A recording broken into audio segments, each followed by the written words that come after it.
নমস্কাৰ মোৰ এক্সেপশ্যনেল অনুষ্ঠানৰ দ্বিতীয় খণ্ডলৈ সকলোকে স্বাগতম জনাইছোঁ আৰু আজি এই অনুষ্ঠানত মই এনে এগৰাকী ব্যক্তিক আমন্ত্ৰণ কৰি আনিছোঁ যিগৰাকী ব্যক্তিয়ে 24 বছৰ বয়সতে 1994 চনত সুতৰ বিপৰীতে গৈ এনে এটা জীৱন আৰু জীৱিকাৰ পথ তেওঁ বাছি লৈছিল যিটো পথ সেই সময়ত বহুতৰ বাবে কষ্টসাধ্য আৰু দুঃসাহস আছিল।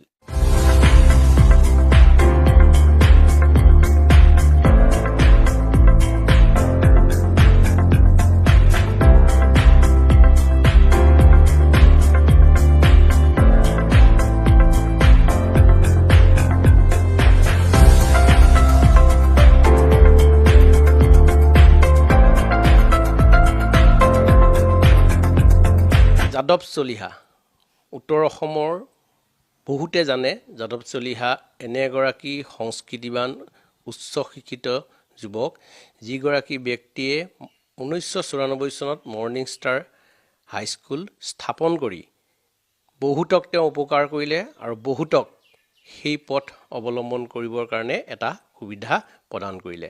আৰু এটা কথা ক'ব লাগিব, আজিৰ তাৰিখত উত্তৰ অসমৰ গহপুৰ এডুকেশ্যনেল হাব হ'বলৈ গৈ আছে। আজি কেৱল মৰ্ণিং ষ্টাৰ হাইস্কুলেই নহয়, আজি গহপুৰত কেইবাখনো অসমীয়া যুৱকৰ দ্বাৰা পৰিচালিত ইংৰাজী মাধ্যমৰ বিদ্যালয় গঢ় লৈ উঠিছে, যিকেইখন বিদ্যালয়ৰ সুনাম সমগ্ৰ অসমতে আছে। যাদৱদা, আপোনাৰ সংগ্ৰাম, সাহস আৰু সফলতাৰ এই যিটো পথ, এই পথটো আচলতে তিনি সহজ পথ নাছিলে, মসৃণ নাছিলে পথটো। এই পথটো আপুনি বাছি ল'লে, তাৰ কাৰণ আৰু আপোনাৰ সেই সময়ত আপুনি এই পথটো বাছি লওঁতে কেনেকুৱা আচলতে সমস্যাৰ সন্মুখীন হৈছিল, এই বিষয়ে আমাৰ লাইফ 7 চিষ্টাৰ্ছৰ দৰ্শকসকলক কওক। ধন্যবাদ। 1987 চনত মই গহপুৰ হাইস্কুল শিক্ষান্ত পৰীক্ষাত গহপুৰ চেণ্টাৰৰ ভিতৰত সকলোতকৈ বেছি নম্বৰ মই পাইছিলোঁ 87 চনত। আৰু তেতিয়া কটনত নাপালোঁ, নাপাই আৰ্টছত এডমিশ্যন ল'লোঁ, ছায়েন্স ল'লোঁ, ইংলিছ মিডিয়ামত। আৰু তেতিয়া গৈ পেলাই হায়াৰ ছেকেণ্ডেৰীত কিন্তু আমি সেই ৰেঞ্জটো ৰখাব নোৱাৰিলোঁ।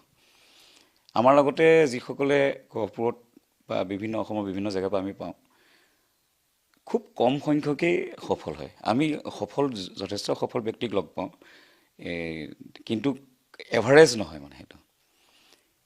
আৰু তাৰপিছত মই চালোঁ কি কাৰণে এনেকুৱা হৈছে আমাৰ বেকগ্ৰাউণ্ডটোত ইংলিছ মিডিয়ামৰ প্ৰয়োজনীয়তা মই তেতিয়া উপলব্ধি কৰিলোঁ। শিক্ষা জীৱনত যথেষ্ট খেলি মেলি হ'ল মোৰ। তাৰপিছত হায়াৰ ছেকেণ্ডেৰী পিছত মই আৰ্টছলৈ ট্ৰেন্সফাৰ হ'বলগীয়া হ'ল। তাৰপিছত তেনেকৈ গৈ শেষত মই এটা সিদ্ধান্ত কৰিলোঁ যে নহয়, যিটো অৱস্থা মোৰ হৈছিলে সেই অৱস্থাটো যাতে দ্বিতীয় এজন ব্যক্তিৰ নহয়, তাৰ কাৰণে কি কৰিব পাৰি, আমি কেনেকৈ এভাৰেজ ৰিজাল্ট ভাল কৰিব পাৰোঁ। আৰু অসমীয়া ছাত্ৰ ছাত্ৰীসকলৰ মনত এভাৰেজ যিটো ফাৰ্ষ্ট ডিভিজন হওক বা হায়াৰ ছেকেণ্ডেৰীত ভাল ৰিজাল্ট কৰা, যিটো এভাৰেজ ৰিজাল্টটো ভাল কৰা মোৰ এইটো প্ৰথম, সেইটোৱে আছিল মোৰ কথাটো, যিটো কাৰণত মই এই পথটো বাছি ল'লোঁ। হয় যাদৱদা, সেই সময়ত 1994 চনত মই যিমান দূৰ জানো যে সেই সময়তে অসম জাতীয় বিদ্যালয়, সমসাময়িকভাৱে শংকৰদেৱ শিশু নিকেতন, এই বিদ্যালয়সমূহ আচলতে গঢ় লৈ উঠিছিল। আৰু আপুনি সেই সময়ত আচলতে অসমৰ ভাষা সাহিত্য সংস্কৃতিক খামুচি ধৰি কিদৰে অসমীয়া বিশেষকৈ খিলঞ্জীয়া যুৱক যুৱতী তথা ছাত্ৰ ছাত্ৰীসকল আগবাঢ়ি যাব লাগে সময়ৰ লগত খোজ মিলাই, সেই কথা চিন্তা কৰি আপুনি ইংৰাজী মাধ্যমৰ বিদ্যালয় স্থাপন কৰিছিল। সেই সময়ত আপুনি কেনেকুৱা ধৰণৰ আচলতে সমস্যা বা প্ৰত্যাহ্বানৰ সন্মুখীন হৈছিল?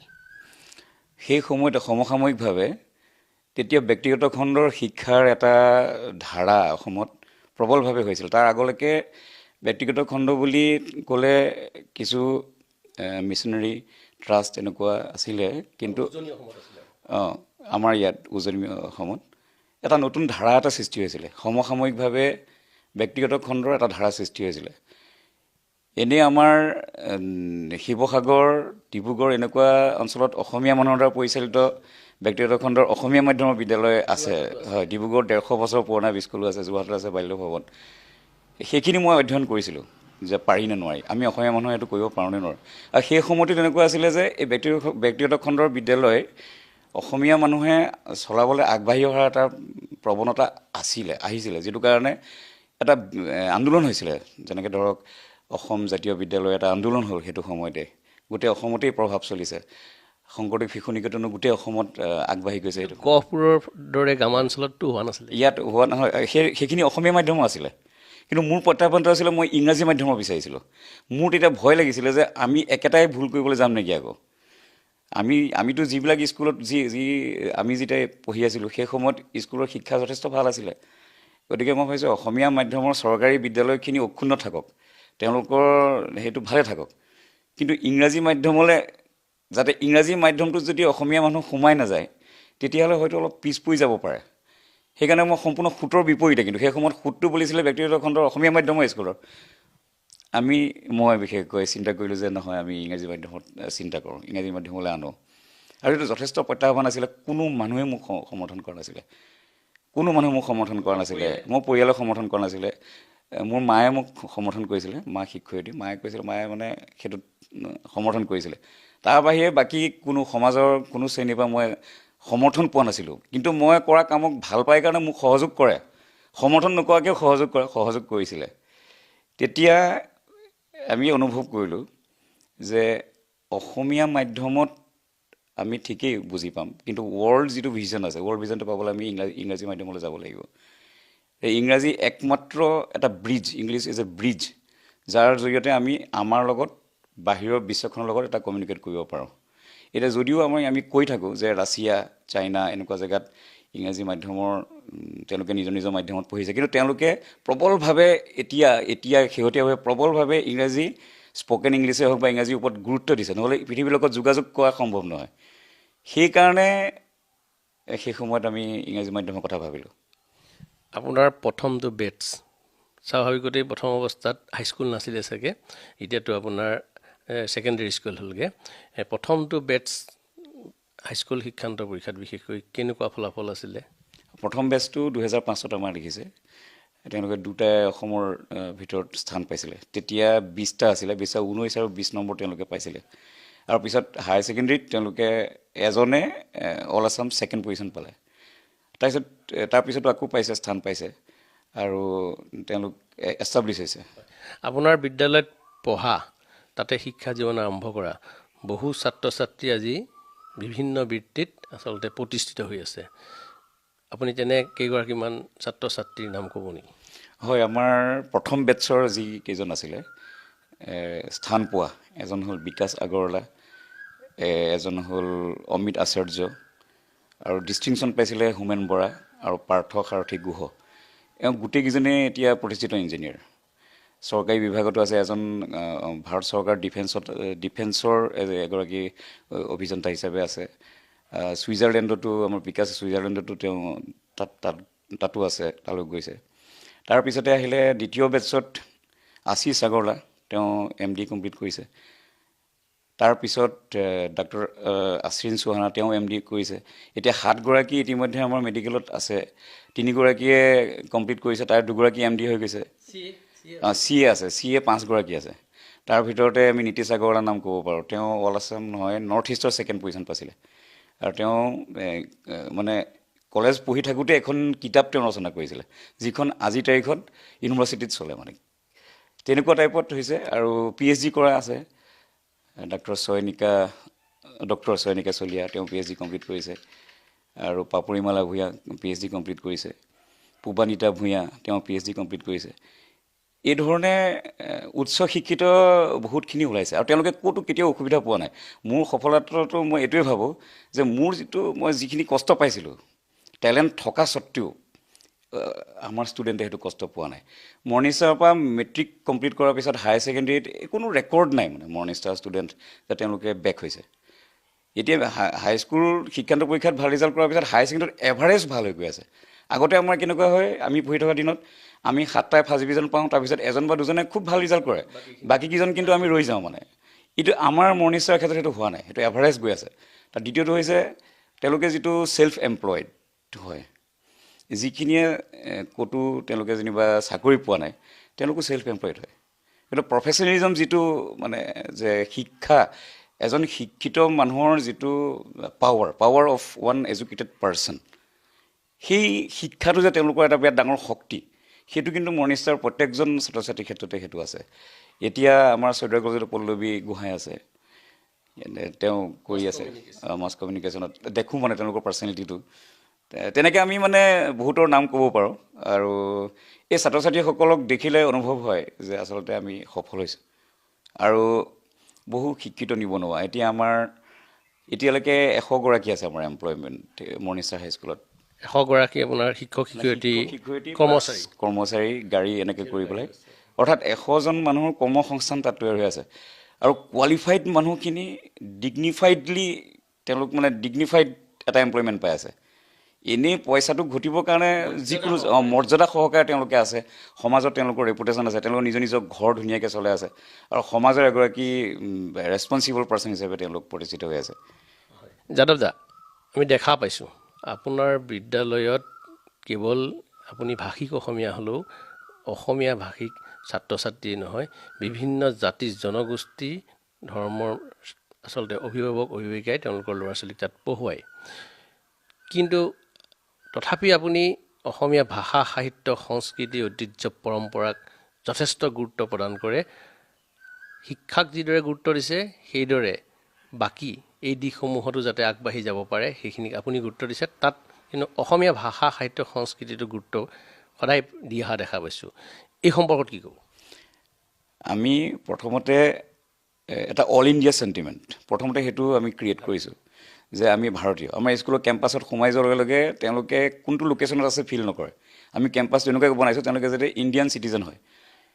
তাৰপিছতে দ্বিতীয়বাৰ তেওঁলোকে ৱৰ্ল্ড চিটিজেন, সেইটো ফিলিংছ আহিবই। গতিকে আমি যিখিনি স্কুলৰ বিভিন্ন আমি ফাংচন হয়, সেই ফাংচনত আমি সেই পিকচাৰটো কমপ্লিট বনাওঁ প্লেন কৰি।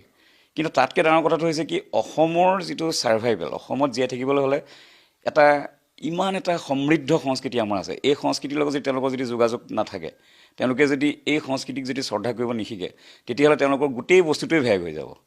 সেইকাৰণে খুব প্লেন কৰি আমি যিসকল আমাৰ বিশিষ্ট ব্যক্তি আছে, যিসকল অসমীয়া সাহিত্য বা অসমীয়া সংস্কৃতিৰ পুৰোধা ব্যক্তি, মহাপুৰুষ শ্ৰীমন্ত শংকৰদেৱ, ৰূপকোঁৱৰ জ্যোতিপ্ৰসাদ আগৰৱালা, ডক্টৰ ভূপেন হাজৰিকা, বিষ্ণু ৰাভা বা এতিয়াৰ প্ৰজন্মৰ যিসকল আছে, আমি তেওঁলোকৰ গোটেই কৰ্মৰাজিৰ ওপৰত আমি তেওঁলোকক এটা সাংস্কৃতিক বাতাবৰণ দিওঁ। আৰু আমি যথেষ্ট ফাংচন কৰোঁ মানে স্কুলত।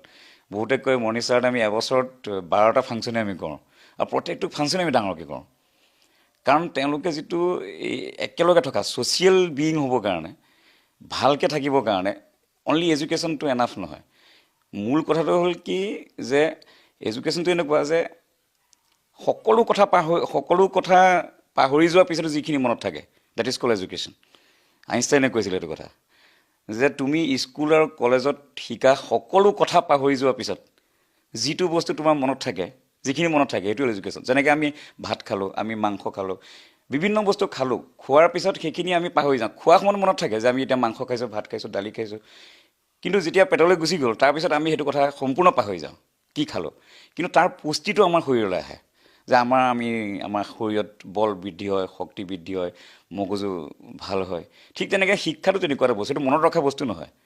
আমাৰ এডুকেশ্যন ছিষ্টেমটো এনেকুৱা যে আমি পৰীক্ষা লিখোঁতে আমি অকল মনতে ৰাখিবলৈ চেষ্টা কৰোঁ কথাখিনি, পাহৰি গ'লেই কিজানি পৰীক্ষাত ফেইল কৰিম। কিন্তু আচলতে সেইটো নহয়। আচলতে হ'ল তেওঁলোকে সকলো যাতে সোমাই যায় ভিতৰত। সোমোৱাৰ পিছত তেওঁৰ যিটো আচৰণত তেওঁৰ যিটো বিকাশ হ'ব। যেনেকৈ খাদ্য খোৱাৰ পিছত ডাইজেশ্যন, হজম হোৱাৰ পিছত যিখিনি শক্তি, সেইখিনিহে আচল আহাৰৰ মূল কথা। শিক্ষাও তেনেকুৱা এটা বস্তু যে আমি দেখা পাওঁ যে যদি তেওঁলোকক আমি ছ'চিয়েল বিইং কৰিব নোৱাৰোঁ, যদি অনলি নম্বৰ পোৱাত দি থওঁ, তেতিয়াহ'লে তেওঁলোকে নিশ্চিতভাৱে এদিন সেই বিপদত পৰিব, যিটো সাধাৰণতে হয়। সেই বিপদৰ পৰা উদ্ধাৰ কৰিবৰ বাবে আমি উপায় আমাৰ হাতত আছে। হাতে ঢুকি পোৱাত অসমীয়া সংস্কৃতিটোৱে আছে। সংস্কৃতি পৰায়ণ হ'ব লাগিবই। গতিকে তেওঁলোকে অসমীয়া সংস্কৃতিটো, আৰু লগতে আমি মাল্টিলিংগুৱেল হয় আমাৰ গোটেই প্ৰগ্ৰেমবিলাক। আমাৰ ইয়াত যিমান জনগোষ্ঠী আছে প্ৰত্যেকটো জনগোষ্ঠী যে আমাৰ এংকৰিংটোও হয়। যেতিয়া আমি ফাংচনত কথা কওঁ, বিভিন্ন ভাষাত কথা কয়, আৰু থলুৱা যিখিনি আমাৰ লোক সংস্কৃতি আছে সেইখিনি সকলোৱে যাতে ইটোৱে সিটোক ৰেচপেক্ট কৰে। ফাৰ্ষ্ট ৰেচপেক্ট দ্য চিমিলাৰিটিজ, ৰেচপেক্ট যিটো চিমিলাৰিটিজ আছে, আৰু ৰিগাৰ্ড দ্য ডিফাৰেঞ্চেছ। কিবা যদি আমাৰ ডিফাৰেঞ্চ আছে তাকো আমি ৰিগাৰ্ড কৰোঁ।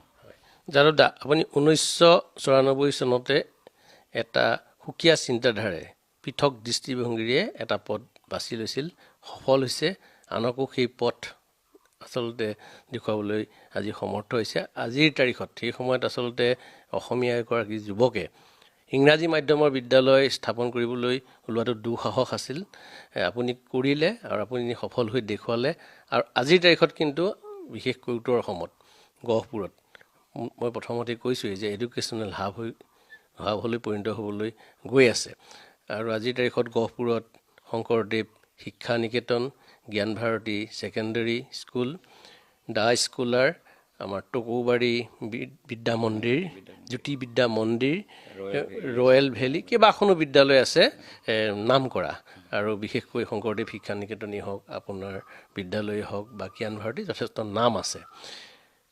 আপুনি আৰম্ভ কৰিলে এটা যাত্ৰাৰ প্ৰথমটো খোজ, তাৰপিছত অনেকে সেই পথত খোজ দিছে, সফল হৈছে। আমাৰ অসমীয়া মাধ্যমৰ ছাত্ৰ ছাত্ৰীসকল উপকৃত হৈছে। কম্পিটিটিভ এক্সামবিলাকৰ লগত আজিৰ দেশত ফেৰ মাৰিবৰ কাৰণে পৰীক্ষাত অৱতীৰ্ণৰ বাবে নিজকে প্ৰস্তুত কৰিবলৈ সক্ষম হৈছে। বেলেগেও স্কুল খুলিছে।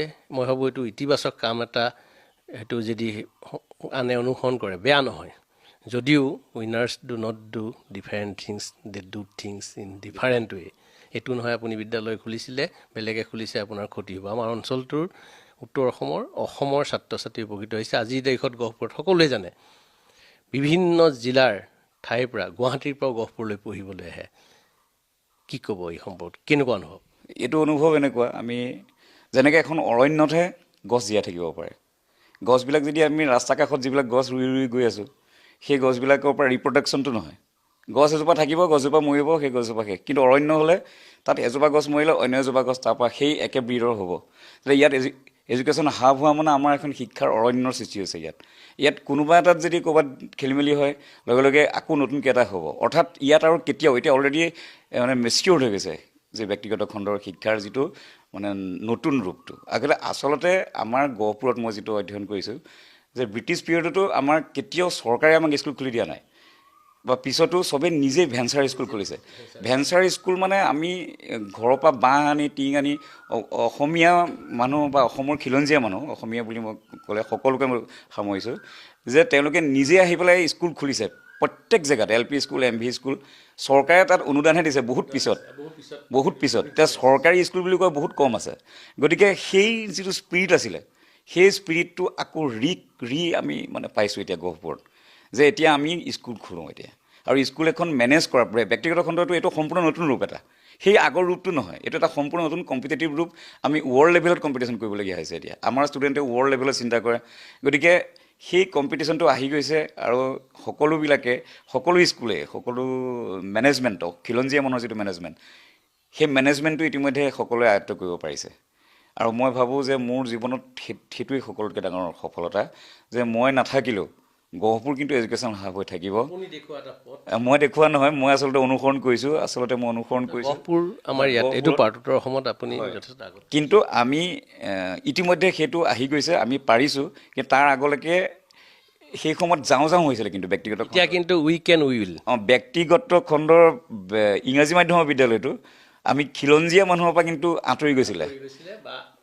হয়। আৰু আমি অসমীয়া মাধ্যম বুলি ক'লে আমাৰ অসমীয়া মানুহ জাতীয়তাবাদী আমাৰ তাত আহে যে অসমীয়া মাধ্যমটোহে আমাৰ নিজৰ, ইংৰাজী মাধ্যমটো নহয়। কিন্তু ইংৰাজীক আমি দাসত পৰিণত কৰিছোঁ। মানে ইংৰাজীক আমি টেমিং কৰিছোঁ। আমি ইংৰাজী দাস হোৱা নাই, আমি ইংৰাজী তললৈ যোৱা নাই, কিন্তু ইংৰাজীক আমি আমাৰ দাস কৰিছোঁ, যাতে through that we can reach the world.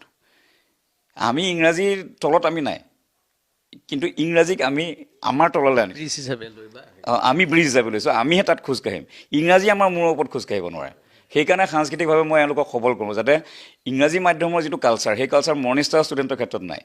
যে আমি কিবা ৱেষ্টাৰ্ণটো আমি জানিম ডেফিনেটলি, কিন্তু সমানকৈ আমি আমাৰ নিজৰখিনিও জানিম।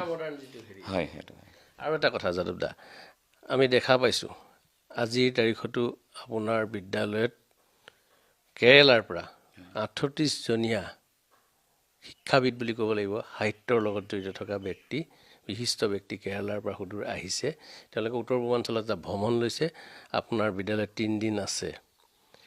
আপুনি দৈনিক আচলতে তেওঁলোকক লৈ ছাত্ৰ ছাত্ৰীসকলৰ মাজত আচলতে অন্তৰংগ আলাপ বা বিশিষ্ট ব্যক্তিৰ হতুৱাই সন্ধ্যা আপুনি সাংস্কৃতিক অনুষ্ঠানো কৰিছে। এই যে সুদূৰ কেৰেলাৰ পৰা অসমলৈ আহিছে, আগতে আমি অসমৰ পৰা যাওঁ, তে কেনেকুৱা অনুভৱ বা কি ক'ব এই সম্পৰ্কে? মই 94 চনত যেতিয়া স্কুলৰ কথা ভাবিছোঁ, তেতিয়া মোৰ লগত 3জন কেৰেলিয়ান বন্ধু আছিলে। তেওঁলোকে BEd কৰিছিলে, মই তেতিয়া BA পঢ়ি আছোঁ, তেওঁলোকে BEd কৰি আছে, আমি একেটা কেম্পাছতে আছিলোঁ, এবছৰ আমি একেলগে আছোঁ। তেতিয়া মই তেওঁলোকৰ যিটো দেখিছোঁ মানে শিক্ষাৰ লগত তেওঁলোকৰ যিটো এটাচমেণ্ট, আচৰিত ধৰণৰ ডেডিকেশ্যন। গতিকে আমি ষ্টাৰ্ট কৰোঁতে তেওঁলোক 3জনো মোৰ লগত আছে, তেওঁলোক কিন্তু BEd কৰিবলৈ অহা, তেওঁলোক 3জন মোৰ লগত আছিলে। তাৰপিছতে তাৰ ঠিক পিছতেই এতিয়া যিগৰাকী প্ৰিন্সিপাল আছে দীনেশ কুমাৰ কেচি, তেওঁ 96ত আহি তেওঁ আমাৰ লগত জইন হৈছে। সেই 3জন কিন্তু গ'লগৈ। দীনেশ কুমাৰ কেচি আজি প্ৰায় 28 বছৰ, তেওঁ ইতিমধ্যে সংপৃক্ত হৈ গ'ল। আমাৰ মৰ্ণিং ষ্টাৰ সম্পৃক্ত হৈছে। তেওঁ আমাৰ আজি 28 বছৰ তেওঁ আমাৰ লগত আছে। মানে তেওঁৱেই পিলাৰ বুলি ক'ব লাগিব। মই তেওঁকহে সহযোগ কৰি আছোঁ। তেওঁ অসমীয়া যুৱতী বিয়াও পাতিছে। তেওঁ অসমীয়া যুৱতী বিয়া পাতিছে। তাৰপিছত মই নিজে কেৰেলালৈ গৈছোঁ বহুতবাৰ। কেৰেলাত গৈ কেৰেলাৰ যিটো শিক্ষা পদ্ধতি দেখিছোঁ মানে আচৰিত ধৰণৰ। LP school, government LP school, আজি দিল্লীৰ কথা যে কৈ আছে, দিল্লীটো এটা যিটো এটা দেখুৱাই আছে মানে এটা এক্সিবিশ্যন, কিন্তু কেৰেলাত ৰিয়েলিটি আছে। কেৰেলাত মানে গোটেই ৰিয়েলিটি আছে শিক্ষাৰ যিটো। গতিকে তেতিয়া সেইকাৰণে তেওঁলোকৰ যিটো পদ্ধতি, সেই পদ্ধতিটো মই ৰেচপেক্ট কৰোঁ আৰু সেইটোৱেই ফ'ল' কৰি ষ্টাৰ্টিঙৰ পৰা মই ট্ৰাই কৰিছোঁ যে কেৰেলাৰ যিটো, তাত কিন্তু গভৰ্ণমেণ্ট স্কুল দেই, এইটো প্ৰাইভেট স্কুল নহয়, কেৰেলাৰ গভৰ্ণমেণ্ট স্কুলৰ যিটো ছিষ্টেম। গতিকে এতিয়া আমাৰ সন্মানীয় অধ্যক্ষ দীনেশ কুমাৰ কেচি ডাঙৰীয়া, তেওঁৰ লগত এইসকলৰ এটা চিনাকি আছে, লিংক আছে, তেওঁলোকৰ জৰিয়তে আহিছে। ইয়াত তেওঁলোক থাকিব, প্ৰায় এসপ্তাহে থাকিব। আৰু আগতেও আছিলে আমাৰ। আপোনাৰ বিদ্যালয়লৈ বিদেশৰ ব্যক্তিও আহিছে বিশিষ্ট। হয়, আমাৰ আমেৰিকাৰ পৰাও আহিছিলে, ইউক্ৰেইনৰ পৰাও আহিছে। তেওঁলোকে মানে ৰিচাৰ্চ কৰিবলৈ আহে, দেলহি ইউনিভাৰ্চিটিত আহিছে। তাৰপৰা আকৌ আমাৰ স্কুললৈ আমাৰ ষ্টুডেণ্ট দেলহি ইউনিভাৰ্চিটিত আছে। দেলহি ইউনিভাৰ্চিটিৰ পৰা ফাৰ্ষ্ট হোৱাও আমাৰ ষ্টুডেণ্ট আছে।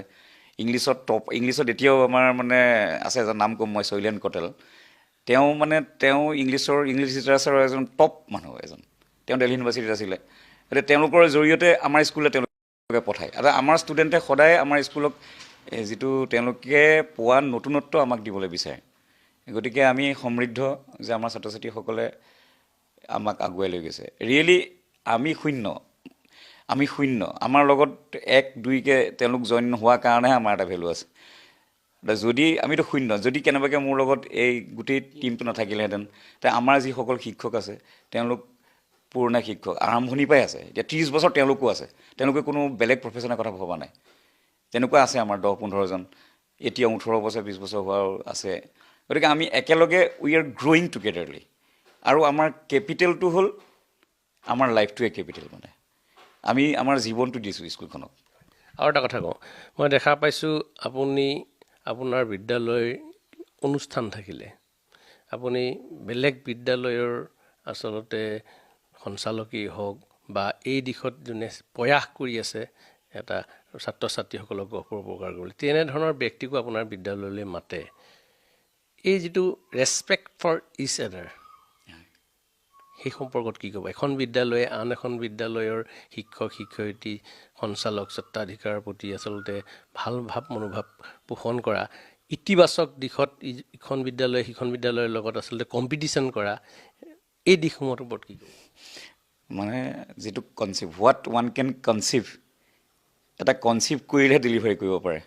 গতিকে যিসকলে বিদ্যালয় খোলাৰ কথা ভাবিছে তেওঁলোক কম মানুহ নহয়। তেওঁলোকে এটা সপোন কনচিভ কৰিছে, যেনেকৈ এগৰাকী মাতৃয়ে কনচিভ কৰে, সেইটো ডেলিভাৰ কৰিছে। এতিয়া এগৰাকী মাতৃয়ে কেতিয়াও অন্য এগৰাকী মাতৃক তেওঁ কেতিয়াও জেলাছ কৰিব নোৱাৰে, কাৰণ তেওঁ গম পায় মানে কিমান কষ্ট এইটো। এই সপোনটো আগবঢ়াই নিয়া কিমান কষ্ট, এখন বিদ্যালয় খুলিম বুলি ভবাটো কিমান ৰিস্ক। কিন্তু ব্যৱসায়িক দৃষ্টিভংগী বহুতলৈ কৰে। ব্যৱসায়, সেইটো মই খিলঞ্জীয়া মানুহখিনিৰ কথা কৈছোঁ। কাৰণ আমাৰ খিলঞ্জীয়া মানুহখিনিয়ে নিজৰ গোটেই ইনভেষ্টমেণ্টটো তাত দিব লাগিব। কিন্তু বেলেগ কোনোবাই যেতিয়া বিজনেছ কৰিম বুলি আহিছে, তেওঁলোকৰ কথাটো বেলেগ, তেওঁলোকে ইয়াৰ পৰা গুচি যাবগৈ। তেওঁলোক আমাৰ ইয়াতে থকা মানুহ এজন, এতিয়া মই উদাহৰণ হিচাপে আমাৰ উদয়াদিত্য গোস্বামী দাদাৰ কথা কৈছোঁ। তেওঁ এটা হিউজ ইনভেষ্টমেণ্ট কৰিছে। সেইটো কিন্তু ইমান সহজ কথা নহয় যে য'ত তেওঁ এটা ইনভেষ্টমেণ্ট কৰিছে, মানে এই ইনভেষ্টমেণ্টটো ইমান সহজ কথা নহয়। ৰিটাৰ্ণ যিটো মানে তেওঁ সেইটো ইনভেষ্ট কৰিছে মানে যে এটা সপোনত মই জানো যে এটা সন্তান জন্ম দিয়া কিমান কষ্ট গতিকে সন্তান এটা জন্ম দিছে এগৰাকী মাতৃ হিচাপে অন্য এগৰাকী মাতৃক যেনেকৈ কৰা নাযায় যেনেকৈ ডক্টৰ দীপ শৰ্মা আমি একেলগে ইয়াৰ পৰা 1987 চনত আমি 87 চনত ইয়াৰ পৰা আমি একেলগে মেট্ৰিক পাছ কৰিছোঁ দুইজনে আমি এতিয়া ডক্টৰ দীপ শৰ্মা ৱৰ্ল্ড লেভেলৰ এজন চাইণ্টিষ্ট হয় ৱৰ্ল্ড লেভেলৰ তেওঁৰ লগত তেওঁ ৱৰ্ল্ডত তুলনা হয় সেই মানুহজনে তেওঁৰ গোটেই জিনিয়াছ ব্ৰেইনটো তেওঁ আজি গহপুৰৰ কাৰণে ইনভেষ্ট কৰিছে গতিকে তেওঁক মই ডেফিনেটলি শ্ৰদ্ধা কৰিম তেনেকৈ আমাৰ যিমানসকলকো আমি দেখিছোঁ কাৰণ স্কুল চলোৱা কিমান কঠিন আমি জানো কাৰণ ড্ৰাইভিং ছিটত বহিলে গম পোৱা যে ড্ৰাইভিংটো কিমান কঠিন কাম আৰু তেওঁলোকে যে ড্ৰাইভিং ছিটত বহিবলৈ আহিছে so' I am paying respect to them তেওঁলোকে মোক কেনেভাৱে লয় সেইটো তেওঁলোকৰ কথা কিন্তু মোৰ প্ৰত্যেকগৰাকীৰ প্ৰতি মোৰ সন্মান আছে কাৰণ তেওঁলোকে এইটো ব্যৱসায় কৰা নাই ব্যৱসায় হ'বই নোৱাৰে শিক্ষা দান হয় আনে ভাবিব পাৰে কিন্তু শিক্ষাটো দানেই হয় গোটেই জীৱন দিয়ে থাকিব লাগিব তেওঁ যিমান ডাঙৰ স্কুল বনাব স্কুলখনৰ পৰা ইন ৰিটাৰ্ণ তেওঁ একো নাপায় কিন্তু কাৰণ তেওঁ দিয়ে থাকিব লাগিব কাৰণ এতিয়া যেনিবা এটা মডাৰ্ণ টেকন'লজি আহিছে এতিয়া এটা আমি ব্লেক বৰ্ড দিছিলোঁ এতিয়া ডিজিটেল বৰ্ড এখন 3 লাখ টকা বৰ্ড আমি দিবই লাগিব নতুন জেনেৰেশ্যন আহি গ'ল আমি ৱালবিলাক ধুনীয়াকৈ দিব লাগিব এটা ৰুম বেয়া হৈ যাব আকৌ নতুনকৈ ৰুমটো বনাব লাগিব এখন গাড়ী বেয়া হৈছে বনাব লাগিব হোষ্টেলত ফেচিলিটি দিব লাগিব মডাৰ্ণ এয়াৰ কণ্ডিশ্যন দিব লাগিব অৰ্থাৎ গোটেই জীৱনটো আমি দিয়ে থাকিব লাগিব আৰু দিয়াৰ সাহস যাৰ আছে তেওঁহে স্কুল খুলিব পাৰে এতিয়া প্ৰাইভেট স্কুলৰ গোটেই কনচেপ্টটো মানে ইংলেণ্ডত আছিলে প্ৰাইভেট স্কুল তেওঁলোকৰ কথাটো এনেকুৱা যে যদি তোমাৰ সামৰ্থ্য আছে তেতিয়াহে তুমি স্কুল খোলা কাৰণ এইটো ওৱান ডে নহয় এইটো বাঘৰ পিঠিত উঠা কথা তোমাৰ বাঘৰ পিঠিত উঠিব পৰা যদি সাহস আছে অৰ্থাৎ বাঘটোৰ পৰা নামি দিলে বাঘটোৱে খাব স্কুল এখন খুলি তেওঁ বন্ধ কৰি দিলে তেওঁৰ ৰেপুটেশ্যন নষ্ট হৈ যাব তেওঁ লাগিলে তেওঁ গোটেই নেক্সট জেনেৰেশ্যন শূন্য হৈ যাব গতিকে তেওঁ বচাবই লাগিব সেইটো কামটো কাৰণ পলাবতো নোৱাৰে ইয়াতে আমাৰ জেনেৰেশ্যন থাকিব আৰু এইটো ইমান সহজ নহয় এই কামটো গতিকে মই তেওঁলোকক সন্মান কৰোঁ হয় আমি আপোনাৰ পৰা যথেষ্ট সময় ল'লোঁ শেষত আপুনি এই পথটো যিসকল লোকে বাছি লৈছে বা বৰ্তমান অসমীয়া বা খিলঞ্জীয়া আমাৰ অভিভাৱকসকলৰ প্ৰতি যি সচেতনাবোধ আহিছে জাগিছে তে সেইসকলৰ প্ৰতি আপোনাৰ কিবা আহ্বান থাকিব নেকি হয় মই এটাই কথা ক'ম যাতে আমাৰ ছাত্ৰ ছাত্ৰীসকল যাতে ৱৰ্ল্ড লেভেলত থাকিব লাগিব আমি অসমৰ চিন্তা কৰিলে নহ'ব কাৰণ এতিয়া ৱৰ্ল্ড চিটিজেন আজি 18 বছৰীয়া এজন ল'ৰাই আমেৰিকাত থকা ল'ৰাজনে যিমান কথা জানে বা যিমান তেওঁৰ মানে যিটো ফেকাল্টি ডেভেলপ হৈছে আমি একদম ৰুৰেল জেগাত থাকিলেও সিমানেই হ'ব লাগিব কিন্তু নহ'লে আমি ছাষ্টেইন কৰিব নোৱাৰোঁ আগতে পাৰিছিলোঁ কাৰণ এতিয়া কম্পিটিশ্যনটো আমাৰ ৱৰ্ল্ড লেভেলত হৈ আছে গতিকে আমাৰ ভিজনটো সদায় ৱৰ্ল্ড লেভেলত থাকিব লাগিব গতিকে আমি আমাৰ ছাত্ৰ ছাত্ৰীসকলক উৎসাহিত কৰিব লাগিব যাতে তেওঁলোকে যাতে নিজক ৱৰ্ল্ড লেভেলত নিব পাৰে আমি আমাৰ শিক্ষাৰ লগত জড়িতসকলে দেশ বচোৱাৰ কথা ভাবিব নালাগে এতিয়া